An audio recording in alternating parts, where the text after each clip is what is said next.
What's up, hello, my name is Emma, and today I am giving you guys my top 17 books of 2017. In the year 2017, I have read just under 85 books for this year, which is so amazing, and I know that 2018 is going to be filled of even more wonderful, wonderful stories. But for today's video, I'm going to be talking about 17 of my absolute favorite books that I read this past year, and just as like a quick note before we jump in, don't place too much value on the ordering of this because I've gone back and forth a million times as to what position they hold. Just in total, these are 17 of my favorite books that I read in 2017. Coming in at number 17 is Daughter of the Burning City by Amanda Foody. This is a fantasy murder mystery that takes place at a traveling carnival where our main character named Serena has no eyes, but she's able to create illusions that look and feel like real people, and her illusions are being killed off despite the fact that they're not real. This is a debut novel and I really loved it. I feel like one of its strongest points is that it's just so atmospheric. You can really feel what it's like to be in Gomorrah. I find the characters to be very lovable and very realistic, and I also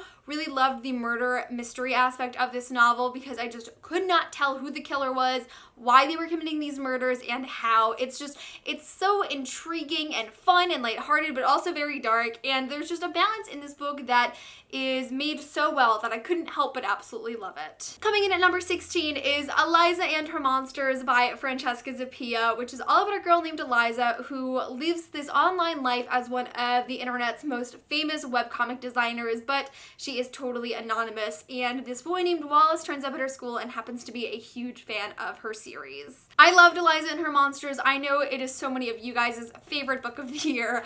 It is just so adorable and fun and lighthearted, but the ending is just so heartbreaking and you can't help but really feel for Eliza with what she goes through. Also, I find the anxiety representation in this book to be very, very accurate. One of my favorite things about it is that although I am an adult reading YA books, I usually can only relate to mental illness rep as I was as a teenager, whereas with Eliza and Her Monsters, I'm able to really resonate with how Eliza feels as a 21-year-old, and I find that to be very powerful. If you love nerdy, cutesy contemporary novels that also deal with some hard topics, I would definitely recommend reading Eliza and Her Monsters because it absolutely very quickly became one of my favorites of the year. Number 15 on my list is A Tragic Kind of Wonderful by Eric Lindstrom, which is all about a girl named Belle who has bipolar disorder, but she's really struggling to open up to her friends in her life about her disorder. This book, this very short contemporary, had such an impact on me where I feel like I was just like blindsided by the ending with the impact it had on me. It is just such an emotional, powerful novel that surprised me because I didn't really expect it to have this long-lasting impact on my heart, but I just feel the way the story was written, where it represented teens very accurately from my education in psychology. I think it is a great representation of bipolar disorder, and just all of the things that Mel goes through really, really touched me. And I think that's the best way for me to describe this book. It made my heart feel happy and sad at the same time, and those are a lot of the times the books that I love to read. So I'm so pleased that I read A Tragic Kind of Wonderful this year because it is definitely going to be one of my long-lasting favorites. Coming in at number 14 on my list of top 17 of 2017 is Nice Try, Jane Sinner by Leanne Olke, which does not come out until January 9th, but I had the amazing pleasure to read it beforehand, and it is so freaking good. So this book is all about this girl named Jane Sinner who has recently been expelled from her high school as a result of a depressive / suicidal episode that she was experiencing, but she decides to go to a community college to finish up some classes to get her degree, where she ends up being a part of an online reality show called House of Orange. Isn't it such like a strange concept? But I love this book. This is definitely one of my new favorite YA books in general, just because it is so realistic. It deals with so many different themes so well, and it's so freaking good. It's also told in journal form, which I really liked, and it's not a format that I feel is experimented with a lot in YA, but I think it really added to the story. I really value this book because while so much YA is obviously focused on teenagers and high school students and whatnot, this deals with a more college setting, which is something that I can more closely identify with. And a lot of the struggles that Jane goes through, especially considering her struggle with her faith and Christianity, it was so good and so unique. and I can't recommend it enough for you guys. So do not forget to put this one on your TBRs for January releases because it is absolutely amazing. As a note, if you are from the New York City area, I am going to be moderating the Nice Try Jane Center event with the author on January 6th, Saturday, 4 p.m. at Books a Wonder. Please come hang out and celebrate this amazing book because I can't wait to talk about it more in depth with you guys. This happened last year too. I keep losing count of what number I'm up to. I think this is number 13, and that is The Nowhere Girls by Amy Reed. The Nowhere Girls is all about these 3 girls at a small town high school where a different girl named Lucy has recently accused 3 of her classmates of raping her. And because nobody did anything about it and nobody helped her, Lucy's family moves away. So our main characters named Grace, Rosina, and Erin start this group called the Nowhere Girls, where it is an anonymous space for the girls of the school to talk about things like rape culture and feminism and sexism and make efforts to change the way people view women in their town. All in the name of justice for Lucy and other survivors of rape who weren't able to have their story told. This book deals with a lot of different representation for various diverse populations. For example, Grace is a plus-size main character. We have Rosina, who is a Latina girl that also has a relationship with another girl, and then we have Erin, who has Asperger's and also anxiety. So just like hitting all sides of the spectrum of stuff I love to see in books. Really, really loved this one. If you're at all interested in feminist issues and making a difference in the world of rape culture and similar issues, I would highly, highly recommend it. It is intellectual and sophisticated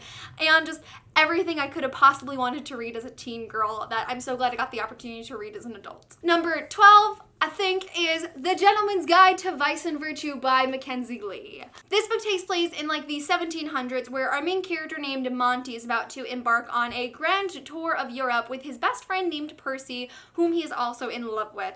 So Monty's sister named Felicity also tags along, and they just go across Europe with all of these crazy adventure shenanigans. There's pirates, there's chases, there's like hidden objects and stuff, and it's so great. Like, you've heard the hype for this book, I know you have, and it is totally worth it. The humor in this book was just unlike anything I had read this year and anything I had read in a really long time. It is hysterical, it has a lot of diverse representation in addition to having a bisexual main character. There is a black love interest who also has epilepsy, and it is just, it's so good, guys. In addition to the comedy, which I absolutely loved, I was not expecting it to be this like super high intensity adventure chase whatever, and I loved it so much. The action in the story is definitely one of my absolute favorite things, and I'm so pleased I read it. Number 11 on my list of top 17 books of 2017 is A Fire in Stars by Audrey Colthurst. This is actually one of the first books that I read in 2017, and it has prevailed through the entire year. It's this absolutely phenomenal high fantasy novel where our main character named Denna is a princess who is engaged to the prince of another kingdom, but the catch is she ends up falling in love with her prince/husband-to-be's sister. I did not know I needed a story about princesses falling in love until now, but oh my goodness, this book absolutely changed the way I view YA relationships for forever. The chemistry between Denna and Mare is unbelievable. They are just absolute soulmates who deserve each other so much, and I can't remember the last time I gushed about like a new couple in YA, but A Fire in Stars did it for me, man. If you're looking for a new fantasy standalone, which I'm very upset it's a standalone, but if you're looking to not commit to like a huge series, but you still want an absolutely amazing fantasy story with a cool magic system, great lovable characters, and a steamy romance, I cannot recommend A Fire in Stars enough to you. Number 10 is another book that I also read at the very, very beginning of the year, but it has such a soft spot in my heart that I couldn't help but put it on this list, and that is Under Rose-Tainted Skies by Louise Garnall. Our main character named Nora deals with agoraphobia, anxiety, and obsessive-compulsive disorder, as well as self-harm, and it is all about Nora's story of this life where she has barely been able to leave her house for the past 4 years as a result of her illnesses, where a boy named Luke moves in next door, and Luke sees her as more than just her illnesses and wants to befriend her, but Nora is very much afraid of forming a new relationship because she believes that he deserves so much better than her. I can't even begin to express to you how much I love Under Rose-Tainted Skies. Nora is just such an inspiration to me. She is such a survivor, and I love her character growth throughout this story. It's really inspirational to me. The author herself has dealt dealt with the same issues as Nora, and it is just such amazing representation, and I'm so happy we're getting more own voices mental health novels.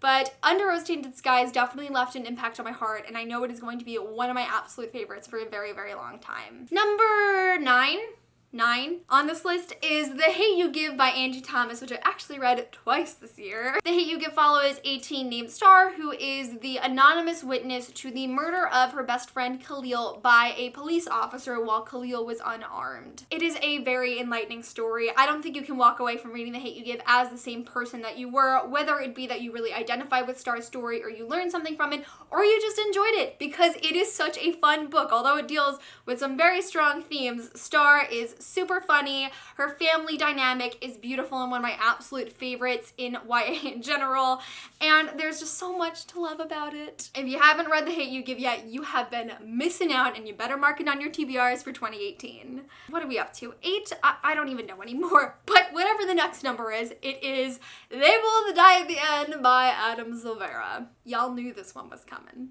They Both Die at the End takes place in a near futuristic New York City, where on the day you're going to die, you get a call at midnight from this service called Deathcast, where they let you know you have 24 hours to live. It is so hard to give a short synopsis of this book, but basically, the world has obviously formed around this new intervention into their lives, and there's this thing called the Last Friend app, where if you were going to die that day, you were able to interact with other people who are also going to die and got the call that morning, and it's all about these two boys named Rufus and Mateo who meet on the Last Friend app, and it takes course over the last day of their lives, and you will have to read it to find out if they both die at the end. I want to shove this book in every single reader's face because it's so good. I mean, I absolutely love the characters because I am all about more Latinx boys who like boys in YA literature, and hello with that New York Times bestseller title. But I think one of the things I love most about They Both Die at the End is the world. There are just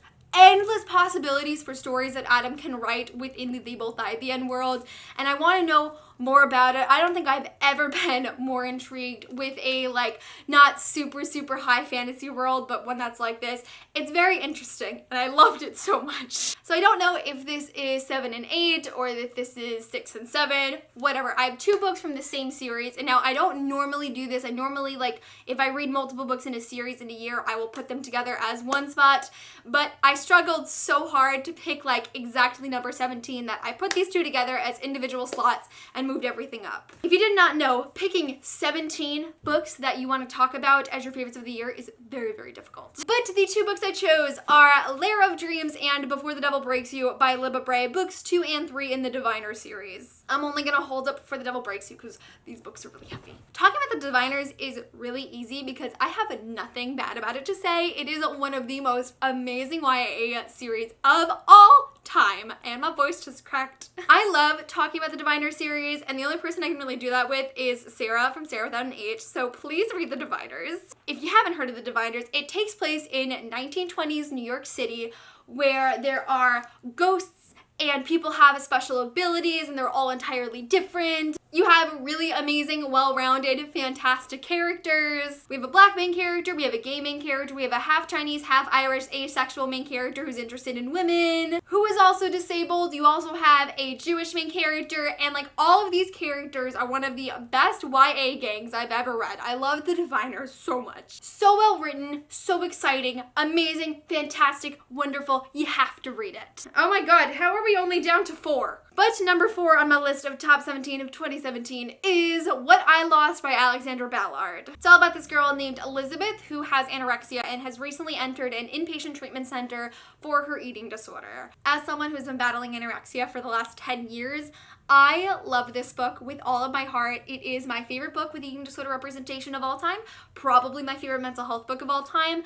I cannot express to you how happy I am that this book exists. My favorite thing about What I Lost is not just that it has fantastic representation for anorexia, as the author has also dealt with an eating disorder herself, but It is focused on recovery and treatment and getting better, which is unfortunately not as focused on when it comes to mental health novels relating to mental illness in young adult literature. This book pretty much has everything I ever want anyone to know about anorexia and everything I want them to know about eating disorder treatment. It is so important, and if you like mental health novels and you like my recommendations for mental health novels, please take this one. What I Lost is honestly a book that I am just going to treasure for the rest of my life. It is so important to me. It is literally a piece of my identity, and I am so happy I read it this year. We're up to the top 3. Now, book number 3 on this list is the one I've been raving about for a while, and that is Moxie by Jennifer Mathieu. Very similar to the Nowhere Girls, Moxie is all about this girl named Viv who is very fed up with the sexist and misogynistic culture at her school. So she takes it upon herself to create a feminist zine inspired by the Riot Girls movement of the 90s and distribute it anonymously at school to bring all of the girls together to create change. Again, like the Nowhere Girls, because these books really are just like sisters, and if you like one, you'll love the other. I really wish I had this book when I was a teen. I feel like it spreads such an important message of equality and strength and women empowerment, and that's the kind of stuff I want to see in young adults. It's super empowering, super fun, and it's another one of those books that is just, it really hits the nail on what teenagers are actually like. It's very realistic. It has a very healthy love interest and relationship, which I absolutely love. I love everything about Moxie. It's really fantastic, and I will continue to recommend it to you guys over and over and over again until the entire world has read it, because it's that good. Book number 2, one I feel like most of you will be surprised to hear is number 2, because I've only really talked about it like twice on my channel, but that's because it was a very recent read. So number 2 for my favorite books of 2017 is Warcross by Marie Lu. Warcross is another one that is just very hard to give you a short synopsis of. It takes place in near futuristic New York and Tokyo, where it's a science fiction world where like everything is virtual reality. So there's this virtual reality game called Warcross that is just like an international phenomenon. Everyone plays, everyone watches it. It's the biggest thing in the world. And our main character named Amika ends up accidentally glitching herself into the opening ceremony of Warcross, where she's then hired by the creator of Warcross to investigate some like problems going on within the internal stuff of Warcross, where there might be some crime going on and some people breaking down stuff and whatnot. It's really hard to explain, but it's absolutely amazing. This book is probably one of the most well-constructed YA books I've read in such a long time. I love it. I love everything about it. I love the characters, I love the plot, I love the world, I love the twists. Everything about Warcross is absolutely amazing. I cannot recommend Warcross enough. The second I finished it, I need the sequel, and I know I have to wait a full year for it, but I just love it so much. I know there's a lot of contemporary on this list because I have read so much contemporary this year, but if you're going to take like a science fiction fantasy recommendation off this list, I would highly recommend it for it to be Warcross.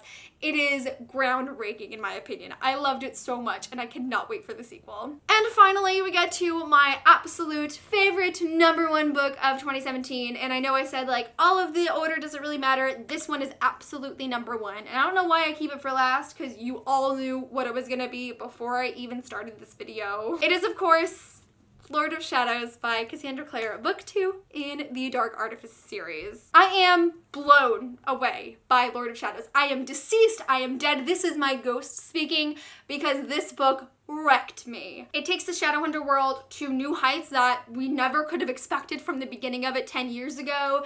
It is absolutely by far Cassandra Clare's best and most sophisticated work, and I'm just so proud to see her like doing her thing, improving her writing, and just writing such amazing books. I cannot even give you a concise representation of why I love Lord of Shadows so much, because like my review was 30 minutes long. I love absolutely everything about this book. I love the characters, I love all the romances, I love the plot, I love the world, I love how everything about it is just expanding and growing bigger beyond what any of us could have expected. It is so amazing. If you haven't started Shadowhunter Chronicles yet, you need to, and so specifically so you can get to Lord of Shadows, because it is one of my absolute favorite books of all time. It is so good. It's so amazing. I'm so happy it came out this year, and I cannot wait for Queen of Air and Darkness coming out December of next year. That is really it for my top 17 books of 2017. I had such an amazing reading year. I think this is probably like my favorite reading year of my entire life. I read so many good books, and I just love all of them so much. Definitely let me know in the comments below, what were some of your favorite books in 2017? Did you read any of these books? Did you like them? Did you not like them? Are you planning to read any of them in 2018, which I really hope so.